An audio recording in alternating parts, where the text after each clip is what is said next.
this past week's parsha, let's hit the parsha Shachar Mosber Ches Posakei. Steht in Torah, Asher Yasa Osam Ha'odom V'chai Bohem Ani Hashem. Torah tells us, Ches Posakei, parsha Shachar that with regards to the chukim, to the mishpatim, to the mitzvahs of the Borei Olam, I want you to do them, and I want you to live by them. What does that mean, live by them? We have numerous droshes and chazal. The Gemara tells us in Sanhedrin, Afayin Dalet, Aman Aleph, Yumot Behem, Aman Aleph, V'chai Behem, V'lo Sheyomus Behem. Except for the three cardinal averis of Gilei Reish, Nichizom, and Avodah Zorah, V'chai Behem, V'lo Sheyomus Behem. I want you to live with these mitzvahs. I don't want you to die. Hashem's rotzen is, I want you to live. I want you to thrive with the mitzvahs of the Borei Olam. Writes the famous Konska Rebbe. What are we to take out? What are we to infer from the Droshas Chazal Sanhedrin Ayin Dalet? V'chai Bahem V'lo Sheyomus Bahem. That when you perform the mitzvahs of the Borei Olam, I want you to do them with a chiyus. I want you to live by them. V'lo Sheyomus Bahem. Don't do them. Don't perform them in a monotonous fashion. Writes the Konska Rebbe Zatzal, I want you to perform them with a chiyus. Perform the mitzvahs of the Borei Olam with a verve, with a dynamism, with an excitement, with an enthusiasm, with a geschmackheit, with a lebendigkeit. Not the derech misa, oh, let me just carry it on, b'chulai. It's got to be with the geschmack. That's with the chiyus. That's v'chai bohem, ani Hashem, v'lo sheyomus bohem. Writes the Ramban the Latayra in the preceding pasuk and Achimos Yudches pasuk Dalet. The Ramban delineates for us various methods of performing the mitzvah saborei. You can have a person, writes the Ramban, who is doing the mitzvah amanas the kabel pras. He's doing them with the intent. He just wants to get schar. He wants to reap the benefits thereof. He wants to get the reward. Didn't not Tignish Yisok already tell us Perkei Avos Perkei Aleph Mishnah Gimel. La'al tiyu kavodim ha'mishamshin esarav ha'manas the kabel pras ha'lahav kavodim ha'mishamshin esarav shalom ha'manas the kabel pras v'yimor shamayim aleichem. So granted, that's not the ideal madriga, but it's still a madriga. Nonetheless, it's not cool with the Shem Shemayim. But the Gemara tells us in Brochus Daf Yitzayim and Aleph, we have an Indian Taisus brings it down. The Gemara Pesachim Daf Nun and Aleph, the Olam Yasek Olam and Torah Mitzvah Shalom L'Shmo Shemito Shalom L'Shmo Bol L'Shmo. See, even if it is merely Amanas L'Kavah Prasi, you just want the side, you want the benefit. But L'Maisa, it's still the Kavona. It's not the Kavona Mitsuyo. It's not the ideal, the optimal utopian state. But L'Maisa, it's a state nonetheless. That's Darga number one. Darga number two continues the Ramban. Is someone who is osik in the mitzvahs, machmas yiras Hashem. He fears the onish. He doesn't want to get punished. So Hashem says, no problem. I'll give you a good, nice, enjoyable hazeh, and I'm not going to punish you. But maybe he takes you, I should reward you in all I should give you all the side. Your intent all along was merely to escape punishment. You want to escape punishment? Yiras Hashem, yiras onish, no problem. So I'm not going to punish you. I'm either going to give you, I'll give you exactly what was driving you. The thrust of your actions was machmas yiras Hashem. So no problem. I'm not going to punish you. I'm not going to give you the onshim. I'm going to give you the schar. I'll give you exactly what you want. Madrega number three is someone who serves the Borei Olam. You're serving the Eibishter because you love him.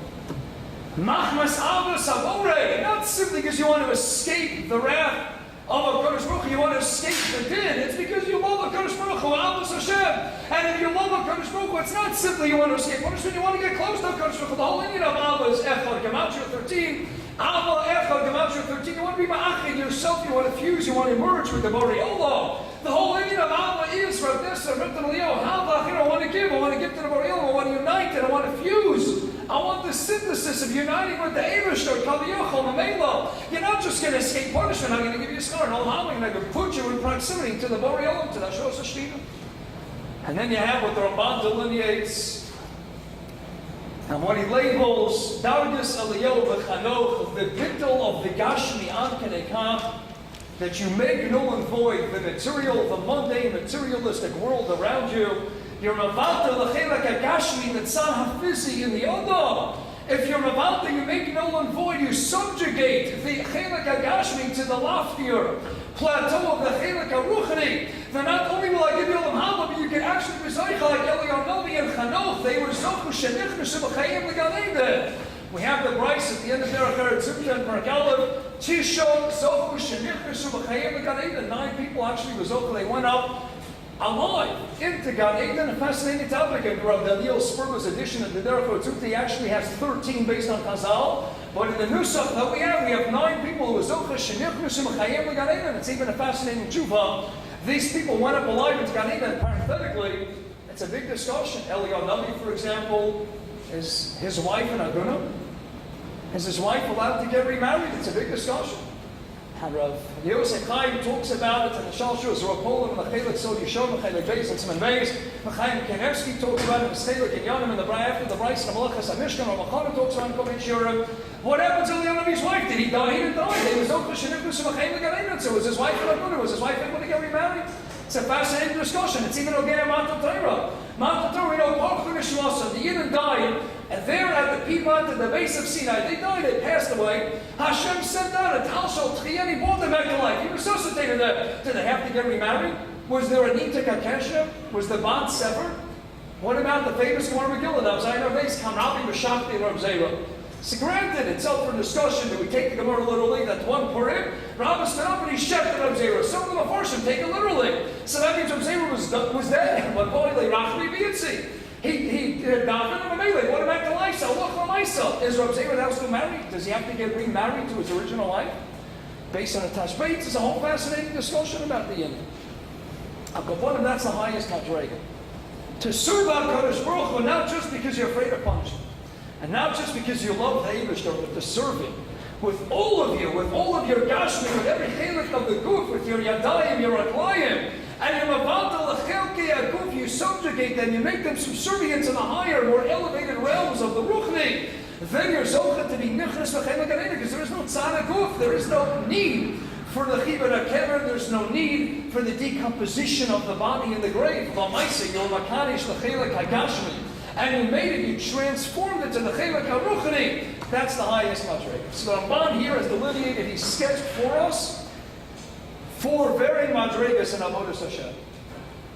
Asks Rav Eliyahu Lopian in the Lake of the L'chayra, there's one category that's missing. What if I'm not thinking about anything? What if I'm just doing a mitzvah like the Navi Yemanishes, mitzvah Sanoshim Mundo? I'm not thinking anything, I'm just like doing a mitzvah.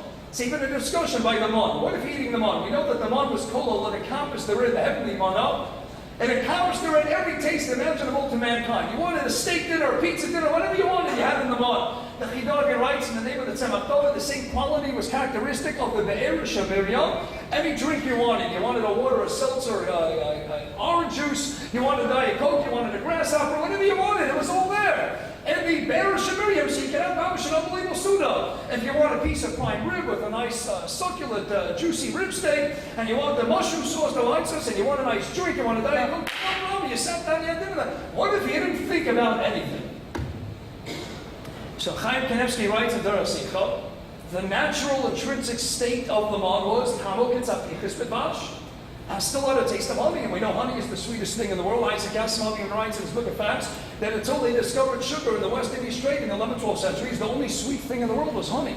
That's why everything sweet in the Torah is always compared to honey. Torah is Masukim, Mibashin, Masufim. Everything is always honey. Why do you think husbands call their wives honey? Because the Vash is Gematria 306 and Isha is Gematria 306.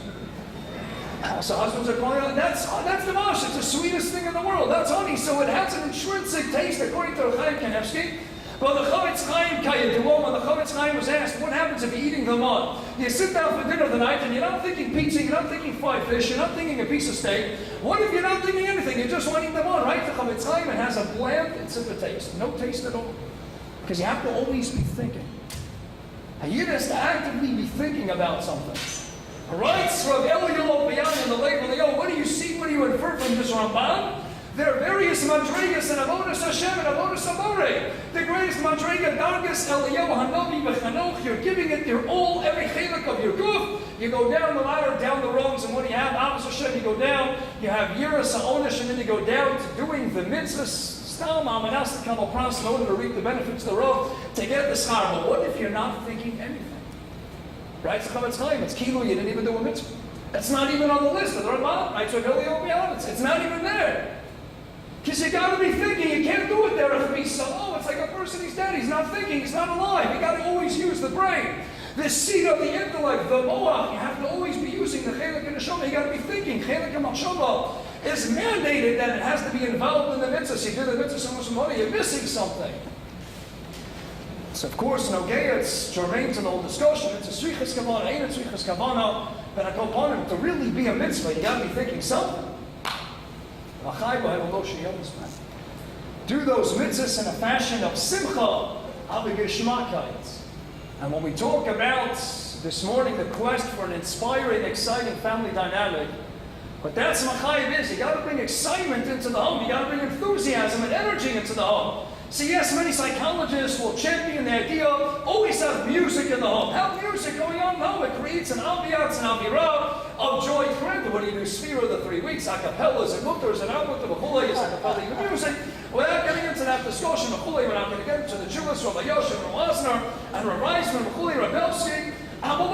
We know it's a good thing in general to sit down to have music in the home. It creates an ambiance, it creates a leibedikkeit, a geschmackkeit. You have to come into a home that always has to be a simcha. There was a Talmud once traveling with Rosh Shlomo Zalman Auerbach. And they were leaving Yeshivas Kol Torah, heading back to Shari Chesed, where Rosh Shlomo Zalman Zatzal lived. And Rosh Shlomo Zalman asked his Talmud to accompany him that night on the way back to his house. She's driving with the Talmud, and 5 minutes before they get to the vicinity of Shari Chesed, Shlomo Zalman pulls out a piece of cake, of chocolate cake. He had it wrapped in aluminum foil, a nice geschmack piece of chocolate cake. And he unwraps it in front of the Talmud. The Talmud says, "But Rebbe, Torah Hivalomar Tzorach, I don't understand. Rebbe, you're going to be home for dinner in 5 minutes. We're going to be here at Shari Chesed. You're going to be knocking on the door. The son of your wife, your Ashes Chayil, has dinner already prepared." I don't know if he was eating prime rib and he was having the Diet Coke and the grasshopper. I don't think so. But whatever he was going to eat, he was going to have his chicken, he was going to have his rice, he was going to have whatever he needed. So what are you taking out? A piece of chocolate cake? So Shlomo Zalman says to the Talmud, because right now I'm very hungry. And if I knock on the door and I enter into my home, you know what's going to happen? I'm not making room. Because I'm a little bit hungry. And when you're hungry, you get irritated a little bit. And what if I see something in the house that I don't like? And what if there's something that rubs me the wrong way? I get slightly perturbed. This way, I know if I'm going to walk in on a full stomach, I'm going to walk in, I'll always make room for dinner. There's always room for dinner, for dessert at least. But at least I'll have my chocolate cake. And I'll go into the house with a smile, and I'll be smiling when I walk into my house. I says, Gavaldik, wow, it's a Gavaldik, a Mayridik, lesson that he picked up from his Rebbe. And Rosh Zalman finishes the chocolate cake, knocks on the door, and he's smiling, Gavaldik, and he says goodbye to the Talmud. As I heard the story from another Talmud, Rosh Zalman. He says, you think Rosh Zalman really needed to eat that piece of cake? No, his wife had a lot of cake. And I'm sure there was a lot of cake in the house. And I'm sure Rosh Zalman, even if he didn't eat that piece of cake, you think it's difficult to the Heilige Rosh Zalman to walk in and put on a smile? He wouldn't even have to feign a sense of happiness. He doesn't have to put on any false facade. Rosh Zalman automatically would walk into the house, and of course he'd have a smile to greet his Eish Chayil. This is his bias getting his Isha, his Eish Chayil, his Isha, Gematria Davash, sweeter than honey. You think he has to eat the piece of chocolate cake of Adonish. So why did he? Because that Talmud needed to see the lesson. Because he knew that Talmud was having problems with Shalom bias, then he would come home slightly irritated, and he'd say, "Where's my dinner?" and such as he wanted that Talmud to know that when you go home, you better eat the chocolate cake, eat something before you go into the house. So that he would learn the lesson. He would glean that all-important message, but for Shlomo Zalman himself, he didn't eat that piece of cake. So we have to create an exciting, dynamic environment in that bias. But it's got to start with an excitement and enthusiasm for Torah and for Mitzvah Hashem. Now, we have a beautiful verse by the Ksav Sefer. It's one of my favorite Ksav Sefers. I've said it over in the past at different venues. It appears in the Sefer Igrus, so from a collection of letters from the Eger and the so from Mishpachas. It's also in some editions at the end of the drushes. Ksav Sefer writes the Ksav Sefer, so the Ksav Sefer as follows in letter number 18 in the Igrus Sofrim, in the section of writings of the Ksav Sefer. He says, I'm bothered by a very perplexing Gemara. The Gemara tells us in the Seches Megillah, Daf and Aleph, Asidin Sari Yehuda, in the future, reference to Yemos HaMashiach, Klal Yisrael is going to be learning Torah in the Tartias and the Kaksias and the theaters and circuses of the Goyim. And that's where the Marbitzei Torah are going to be disseminating, promulgating the study of Torah. We're going to go into the theaters and circuses, into the stadiums, Madison Square Garden. Where are we going? And we're going into the place where the Rangers play, where the Knicks play. We're going into Madison Square Garden for Sima Shas. And now we're going to the Giants Meadowlands for Sima Shas. And a City Field for Internet. Kinesia, Machulei. And what do we see? Is there any dirt? Is there any lack of Bati Kinesias and Bati Madrashas? The Chazal are telling us that in the future, when we get to Ikmasot and Mashiach, Frederick Sav Sefer, you know we're going to be learning Torah even with all the abundance and the prevalent yeshivas and Bati Kinesias all over the world. You know what we're going to be learning Torah? And we're going to be learning in the theaters and the circuses and the Goyim. What's Pshat? He says, Atama, he's astounded. This is where the Jews are going to be learning Torah. What's the point? Writes the Ksav Sefer ever so beautifully. Kedarka B'Kodesh. Writes the Halik Ksav Sefer, you know what we're going to be missing in Achros Yom Tzavalik. Puk Chazay Me'ad, go out into the world, saying Lamad, you know, learning Torah more than ever before. It's Gemalik. Yeshivas opening up and seminaries opening up left and right. And we have more shuls and more shtiblach. It's Gemalik. V'handel Torah Ladira. So what's missing? Mashiach's come already. What's missing? You know what's deficient? What's still sorely lacking, right? The Halik Ksav Sefer is, we're missing the excitement, the labor, the geschmack, the enthusiasm of Torah learning. Yes, people learning, it's great. And they know, we make Torah and Chaim, this is the air that we breathe, b'chulei. And a lot of like Rav writes, and on the short of Chaim Aleph, this is the starting point. You have to recognize, you have to be fully cognizant that in Torah and Chaim, this is the air, the oxygen that we breathe. And without Torah, we have nothing. We have boredom. In Chaim, we have Torah, but what are we missing? We're missing the verb, the dynamism, the energy, the excitement, enthusiasm for Torah. Shem says, you know what I want you to do? I want you to go into the theaters and the stadiums and the Goyim. I want you to go where the New York Knicks play and where the New York Rangers play, and I want you to think for a second about how much money and time the Goyim are wasting. They're going to buy their tickets for $100, $150, $250, $500 for the VIP seats, and they're going to wait online for Broadway shows, and they're going to go and make it a whole night. After all, you can't just go to a basketball game or a hockey game. You have to go out for dinner the night, so you got to stop by La Marais. If you're going to be by 34th, you got to stop by a fancy restaurant, and you got to make a dinner, and then you got to go around the hotels, maybe a Marriott, you got to go out for a drink afterwards, and it's a whole night, and then the parking, forget it, the parking is almost as much as the ticket. And then all the time and all the energy, the traffic in the city, but it doesn't bother us. It doesn't bother us. You go to a Giants game. I never went to a football game, and people would go to, you could sit in traffic for 2-3 hours there, 2-3 hours on the way back, and you're sitting and squashed before your team might even lose. Like Vegasville. And you know what? It doesn't matter. You got dinner the night, and you spend several $100, and you wait in a line, and all that excitement, and all the money, and all the time, and all the energy, to what? To stew out. You had people who are just living these sports. It's helidic. I was once on the way back to Israel. I was being driven to Newark Airport. I was copying a shmooze with the taxi driver. I was schmoozing with the Goyish taxi driver, Brochus Yitzayim and Allah from Yirkan, Abimakim Shalom, Afilu L'Nachmi Shabashuk. So I'm schmoozing with the taxi driver. And I say to him, Sanu, tell me, sir, what are your hobbies? He says, I'm a Yankees fan. I said, really? A New York Yankees fan? That's very good. I said, tell me, how diehard of a Yankees fan are you? He says, you don't understand, Rabbi, I'm the real thing. I said, what do you mean the real thing? He says, you understand, I go to every single Yankees game. I said, well, every one of the games, 162 games, you go to 81 games. He said, no, Rabbi, you're misunderstanding me. I don't just go to 81 games. You see, I go to all 162 games. I travel with the Yankees wherever they go, and I go and see every week. I said, well, sugar, I said, do you have a wife? Are you married? Yes, she can't stand me. I said, well, gee, I can't imagine. I can't imagine. I don't know. I mean, travel. For what? For the New York Yankees? It's a Pelham, they're Mamash a Pelham. I mean, I remember the last time I was at a baseball game, it was so many years ago, I don't even remember the game, but what I remember is that it was in a Cholomay Pesach, it was one of these family trips. We didn't care to go to baseball, but you got to find something to do. And everyone's filling up Liberty Science Center and the Bronx Zoo and the Brooklyn Botanical Gardens. You got to find something to do. So, of course, somebody here at the New York Yankees game, Cholomay Pesach, you could hear matzah munching in the crowd. Everyone's munching on a matzah. No one has a patient for the hot dogs and everyone's munching on a matzah. And Hadam Shach Hasidic Shehida was sitting right behind me. And I was so impressed because he was reading something the whole time, and he had some headphones on, and I was so impressed. I said, it's Gavaldik. His mom was reading a sefer in between pitches, and he's listening to a shir Mustama in between innings. This is Gavaldik.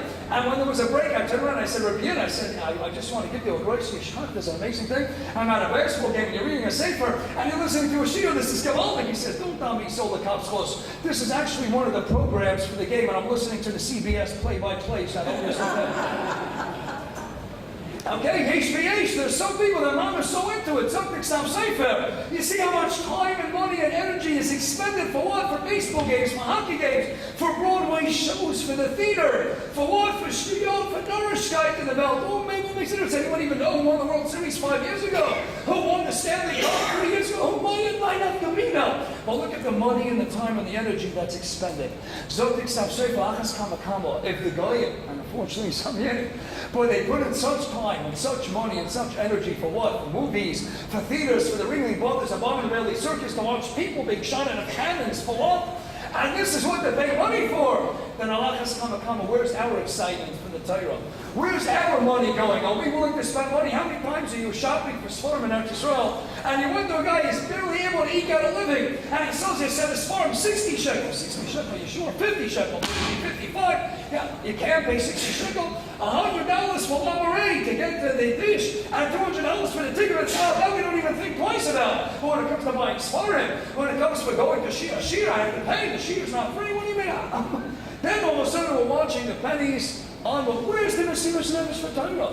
Where's the schwitzing? How many times are we heading to shul? It's a little too crowded this week. Actually, the rabbi's worst problem, right? That the shul is too crowded. But all the tzvufim mishnach b'rabach, Mishnah tells us, okay, it's Gavaldi Madriga, you go to shul ruchni, it's unlimited space. But how many times are we waiting online for a shiur, or things aren't running a schedule, and they're asking us to spend money, all of a sudden that money for ruchni? What are you kidding? Something safer. Why are we not learning the push of the Kavachayim? If we spend so much time, energy, and money for mundane, materialistic pursuits, why can't we learn the lesson and apply that to Torah and to mitzvahs? Eberster says that's what's missing. It's Kabbalah. You didn't learning Torah like that before. But are they learning with a bread, with an excitement, with an ash? They want to say Shmuel Bermams on Salvador Shashiv in the Mir. Taisus writes in Shabbos Bechesam and Aleph Kafalei Bar Kegigas, we know the mountain was suspended miraculously overhead. It was hovering above the Jews. And the Eberster says in authentic Kalvim Asatayr Mutov and Lav Shatei Kabraska, I'm going to bury you. You're going to be deserving of Misa. Asked Taisus, the famous Kasha, then it was Tanchumah Pashas Noach, and Yeshua, and some of the other Mefarshim. What do you mean? He didn't say Nasim Nishma.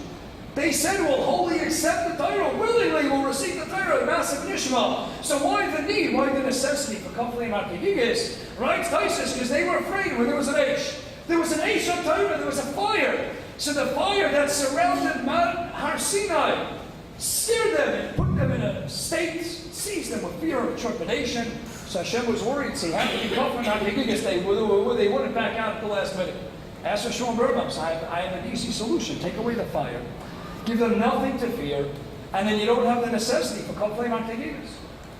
Dr. Shmuel Bermam, because a Torah without Aish is Mishkan Torah. You can't give a Torah without fire. Because the fire is there to illustrate. It's got to be with a bread. It's got to be with enthusiasm, with an excitement. You have to be on fire when you learn. When you're doing the mitzvahs Hashem, you got to be on fire. It's got to be exciting. It's got to be limited. We have a famous Gemara in Sukkah, Chav Ches and all. And the Gemara says, in Sukkah Chav Ches, that Hillel Zokin had 80 disciples at Shmona Talmidim. The Gemara discusses Rabbi Yochanan ben Zakkai, the lowest of the Talmidim. Unbelievable. He knew Kol Tzarkul. And Bali Rishalmi Medrash Agona. He knew Sichas. They call him Sichas Opa, Sichas Malchei Yesharis. He knew just like Shlomo Melech. He knew how animals speak, how trees communicate. Can you imagine, by the way, Shlomo Melech, what a walk in the park was for Shlomo Melech? It always fascinated me. And when Mom was making me Meshuggah, can you imagine you're walking in the park and you hear the trees communicating, the birds, and you understand the rabbits, you understand the way squirrels, the way everyone. It's like, hello, can I have a minute, please, to just relax? And can make a person Meshuggah. Rabbi Yochanan ben Zakkai knew Kol HaTorah Kula. He knew everything on his fingertips. Right? Think about now the Kasha. That was the lowest of the Talmidim. And how great was the greatest Yonas and Nezil, the Tan Eloki. It's your side coming up, Tan Eloki, very Namuka, Yonas and Nezil. Gemara says in Megillah Davdalam and Aleph, when he was Machani Shemishei Torah and Skazia, all of Dalamei, his Parsa Dalamei, the whole world shook. He shook up the world this one year. How great was he? Every time he was learning, Kolov Sheporech Olov B'Yan Yisrael. Any bird that flew overhead, instantly it was consumed by a fire. So Rashi says on the spot, the Fanarts of Rashi, that was if Shat the Malachei Yesharis made out of fire, they were so enthralled and so taken by the Torah. They also wanted to be a part. They also wanted to listen. So they came down, the angels themselves are made out of fire. They made out of fire. They came down to listen. The Mela, the bird's book was burnt up. But that's not the way that Taisus learns based on the Medrash. It's not the way that Ramchal learns in Derech Hashem, or Shlomo Alkevitz, and the Shor Shisha, and the Gilazorus, Argedayo, and Shavuos, and others. Most of the Mefarshim understand that it was the Simchas HaTorah, the Geshmak kind of Torah, that he brought down an Eish HaTorah, that Eish HaTorah that came from heavens above, that's what burned up the birds. It's a Pella. So parenthetically, one Rosh Hashiva once joked, he said a Hasidic Yid looks at the Gemara like Taisus, like Ramchal, and says, wow, Moirdik, look at the Eish HaTorah was Geshmak, the Simchas HaTorah was Leibdik. There was fire coming down and fire took them and it burned up all the birds. And the Misnagid says, wait, what are you talking about? Whose bird was it? Yechayim and Ezekiel, you have to pay damages. And the Yiddike says, hey, who's going to clean up the mess? And the Amorit says, hey, is it medium rare? Is it well done? And different approaches to the Gemara. But the Pashtus in the Gemara is that it was such a Simchas HaTorah. Taisus writes on the spot that if you learn Torah, Kinesi Nosa, if you can tap into that koach of the Simchas HaTorah, the enthusiasm that we got in the Torah, that's what the Yidden do. It's the same way the Magen Avraham writes. And Totzadi Dalda took the Magen Avraham, the Shavuot brings it down. We have the minhag, of course, come Shavuos, to stay up all night, the famous Arizal, Shulchan Aruch Hari, that anyone who stays up all night learning Shavuos, you're guaranteed Mukdash Shelo Yiza Kol Lashon Kula. What it means, you got to be learning, no coffee breaks, etc. No stam, sure, that's got to be learning every single second. But we have a minhag. Why is it the Magen Avraham based on the Medrash? Because the Yidden went to sleep the night of Matan Torah. So we have to be resaking that kilo. Zok Tzedek, Akoyin, and Pritzadik, and Shavuos. No, that's not the Pshat. The Yidden were excited to receive the Torah. They didn't want to stop as I go to sleep, but they rationalized that the only way they made a cheshbon. The only way we can be shaykh to be makabli Torah, we can make ourselves worthy receptacles of absorbing the Torah, is that first and foremost we're mevatel. We subjugate entirely the chelek agashmi. That we go to sleep. The same with the Maharal and Tzedek write in a number of places that we have to go to sleep to be zoichet to dvar mizgov miyoser, to allow our neshama to go up to the sifted rakia. The Gra used to tell us Tamida that any time you needed a teretz, the akashas during the day, go to sleep at night, and the malachim are going to come and they're going to tell you answers in the middle of your dreams at night. We have one of the Bali Tesis of Yaakov Imarvish. He authored the whole word Shal Shuvas Min Hashamayim, response that he received from an angel in the middle of the dreams. People get a Meshach Chachma writes, Parshas Kedoshim, Yitashim Ches, he says, Ha heraldly b'chalam. People was open to direct Torah, to dvar now one woman is coming in the middle of the dreams. The cheshbon, let's go to sleep at night, and that's how we'll prepare adequately for the Torah. But the Torah Lamaisis, Kinesinos, it's got to be with excitement. And if you learn it with an excitement, that was Jonas and Raziel, he brings down the Eish on Torah. That's what Shmuel Burnham, Torah with an Eish is Mishka Torah, that's not Torah, that's not the Tzura of Torah. Torah has to be given an Eish, because it's got to be on fire, you got to be on fire, you got to be excited, you got to be limited. The same way you get excited, it's amazing. You go to a game, and what happens in the game? You see these guys, they do the wave, everyone gets into it, and Machmas, the peer pressure, what happens? This one starts going up, and this one's, can you imagine the Havdalah of those that are seeing a chance they started doing the wave? We don't have to do away, we don't have to celebrate a slam dunk, we don't have to celebrate a touchdown. What do we celebrate? We celebrate a Sima Shas, we celebrate a Gadol Hador getting up and singing Kabbalik and Drasha, we celebrate Amish Brok getting up and singing Machnis Serachim and Gavaldik and Niggin, and Klaisha gets up and we're clapping, we're singing, we're dancing together. For what? For Ruchni, it's not for Gashmias. Somebody told me that at the last Sima Shas, they met an African-American usher by the Sima Shas. And he says, I'm thinking about converting to Judaism. I said, what? He says, I never saw anything like this. They're dancing, there are no strobe lights, there's nobody playing electric guitars on stage, nobody getting slam dunks or ice hockey goals. And still these Jews, first he couldn't believe that 30,000 Jews were standing together for 10 minutes in Mincha, and nobody was saying a word. Then he can believe 30,000 Jews and everything was quiet. That was itself an amazing thing. She didn't even know. Nobody was saying a word. Jews that told me they couldn't believe it. But then, that they would dance and sing for what? For the Torah. And that's the ruchnis, that's the enjoyment that they have. That's something Sav is what I want you to take out of the theaters and circuses of the Goyim. And that brings us to a Chavetz Chaim as well. Rabbi Eytan Feiner writes in his Kedusha Agodas at the back of Kol Beitzaris and Yavamas, it also appears in Panina Meshulchan Gavoa, the very first piece in Parshas Vayishlach. Zok Rabbi Eytan, the name of Israeli Mulak, the Chavetz Chaim. Let's go back to Rashi at the outset of Parshas Vayishlach. Yaakov sends a message to his brothers, Miscrian's brother Esav, and he says to Esav, and lo v'garti zakrashi api chazal ta'ik mitzvah shamati v'lo lamati mimaisa haroy. I was Mekayim all ta'ik mitzvahs, and I didn't learn from his evil ways. So everyone's bothered by the kasha. Buddha talks about it, Sichas Levi. Many other Meforshim are bothered. What is Yaakov Avinu being roasted? What's he getting on? If you kept the Tayim mitzvahs, you kept the Tayim mitzvahs. So that means Balkocha, that you didn't learn from his evil ways. And if you didn't fulfill the Tayim mitzvahs, then how do you did learn? So what is Yaakov adding on? What's this new Nakuda? That you should know yourself, Allah Amati, I didn't learn from the nefarious evil ways of Allah. What's he being roasted? Explains the Chavetz Chaim. He was actually mourning himself and was a kitchel getzviyah on himself and Yaakov Avinu. Yaakov conveys a message to his brother Esav and says, you should know that I'm not the person I want to be. I'm loving Garti Osios Tayag, yes, Tayag Mitzvah Shamarti.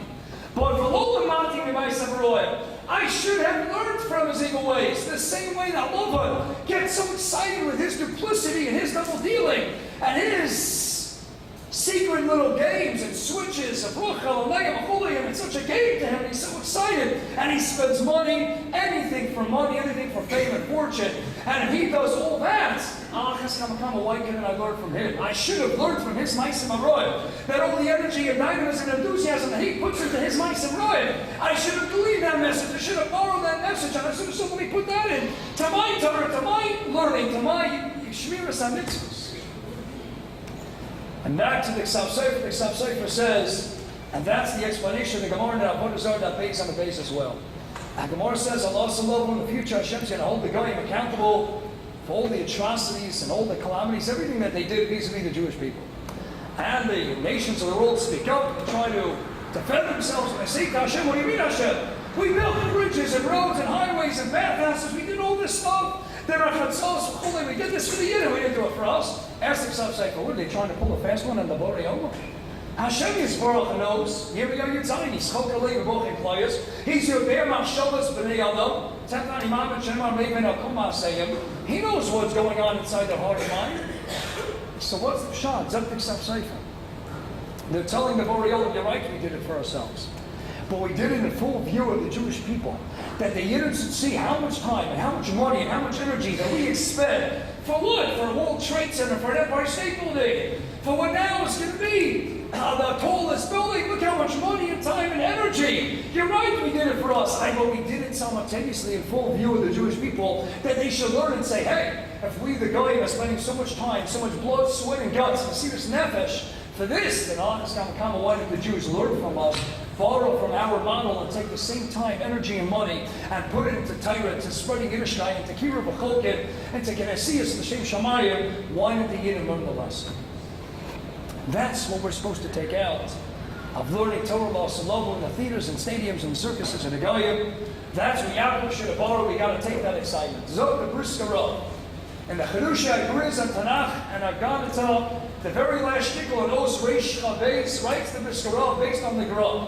It's a famous Gra, it's the Grutei Gra, on Perkei Avos, on Perek Gimel, Mishnah Aleph, the Perek that we just learned yesterday. It also appears in the other Shnos Eliyahu and St. Israel. The Gra says, what's the difference between Din and Cheshbon?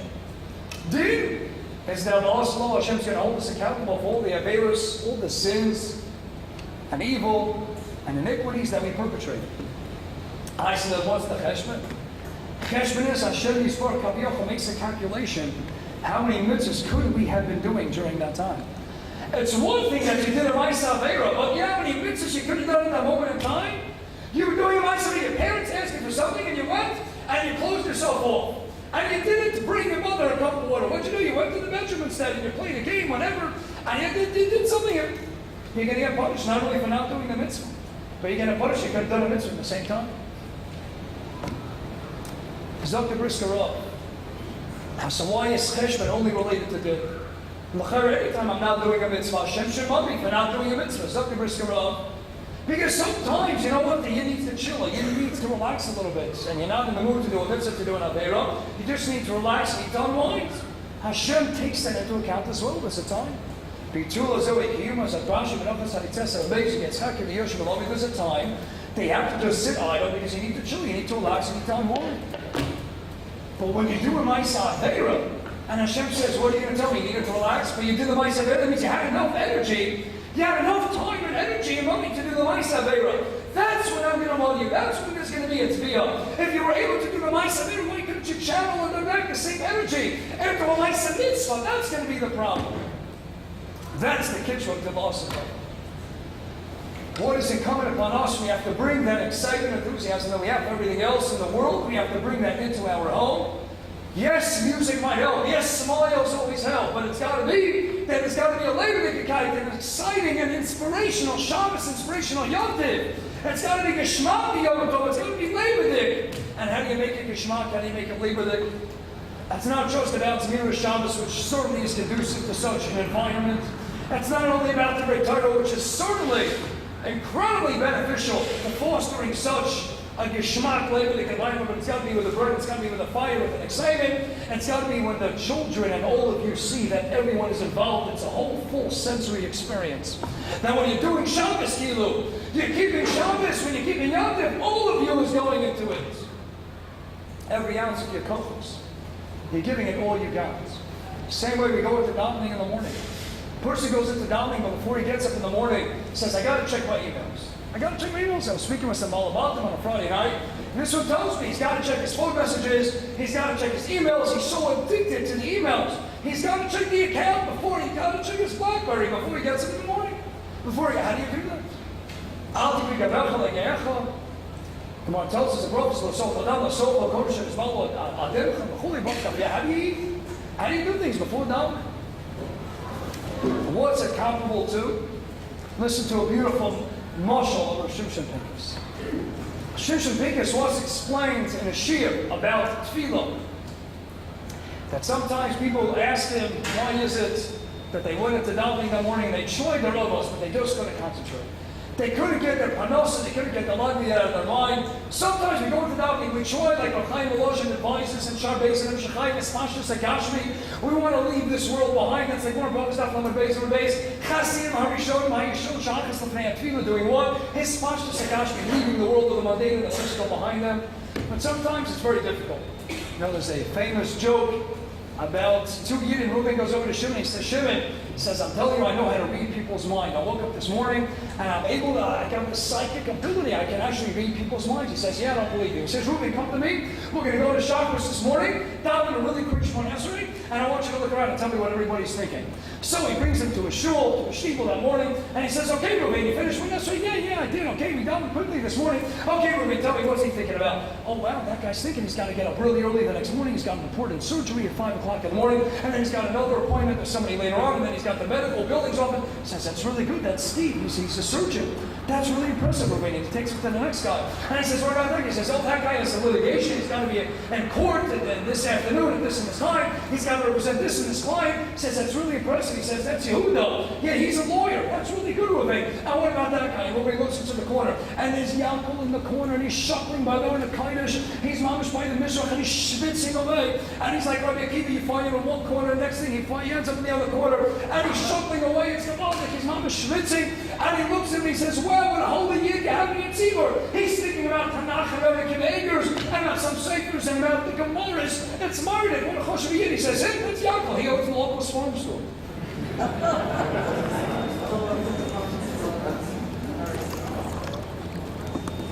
Everyone's thinking about their panosim and making a business deal. So why can't we concentrate? Listen to Rapikas' mashal. There's a Yid, and he was unfortunately very destitute. He didn't have a penny to his name, but he had a very wealthy cousin.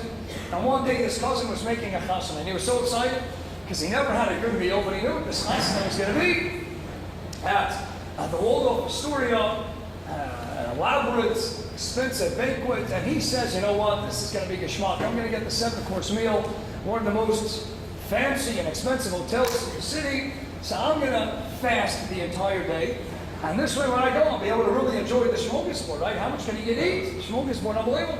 You know, there was once a husband and wife in the smorgasbord. The husband loved the cold cuts, right? They're cutting all the meats. The meat table, which often has the longest line. And the husband kept going back for more, for doubles, for triples, for quadruples. And finally the wife says, husband, says, yeah, aren't you a little bit embarrassed? You're going back for doubles, triples? He says, no. He says, what do you mean? Why'd you make? He says, I tell him it's all for you.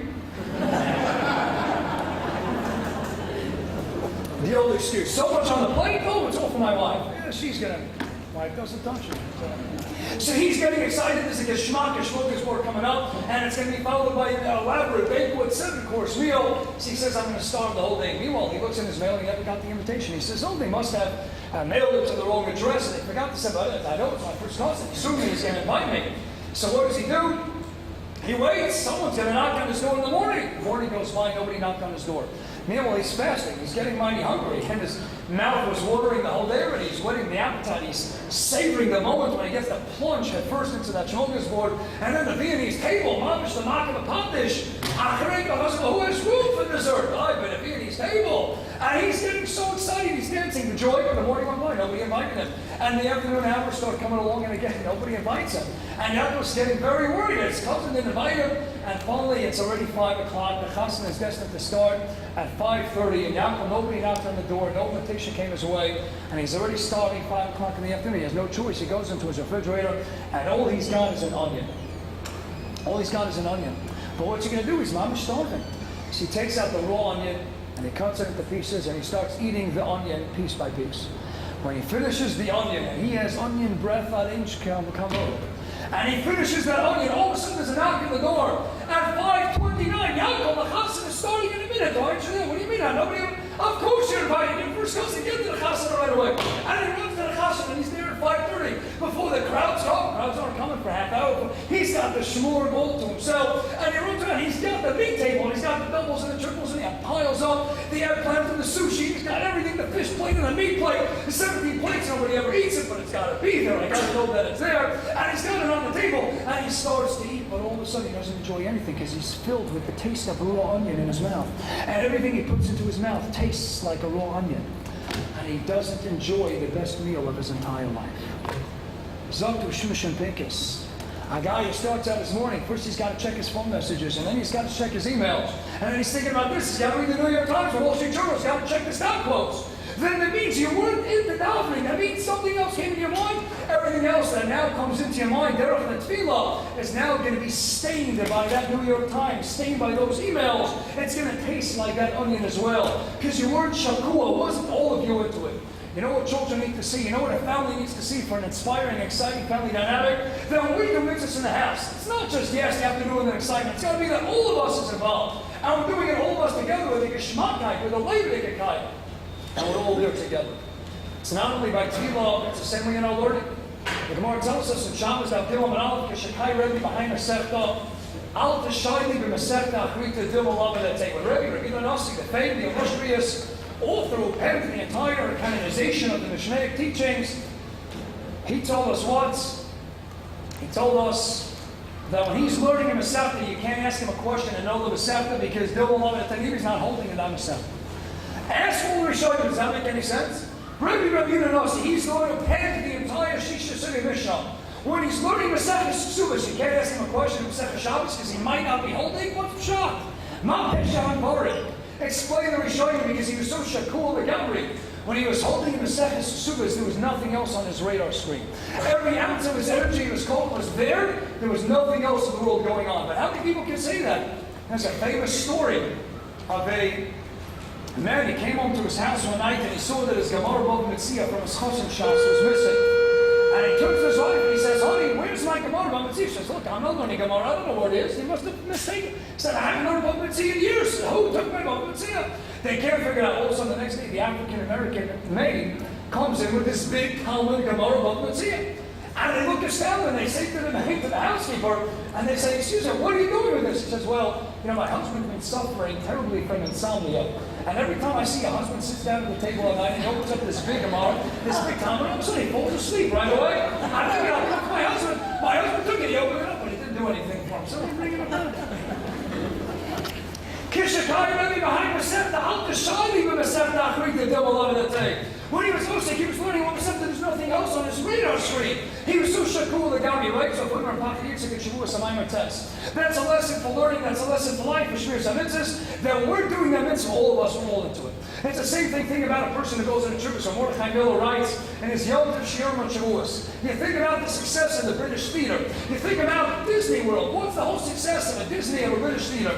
People like hearing comedies, but they also go to the tragedies. Why? Because they want the full-fledged sensory experience.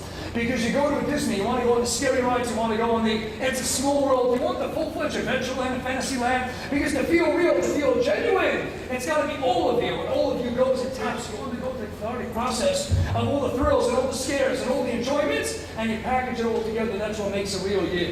When all of you is going into the mitzvahs, you know what it means? It means you got to bring a simcha, a bread, a leg that can hang into the house, but it's got to be with what? With all of you. And you have to show the children, you have to show yourselves that we do this what? All of us. And it's not just all of us, but it's all of Klal Yisrael, because Kol Yisrael Reivers Emezeh.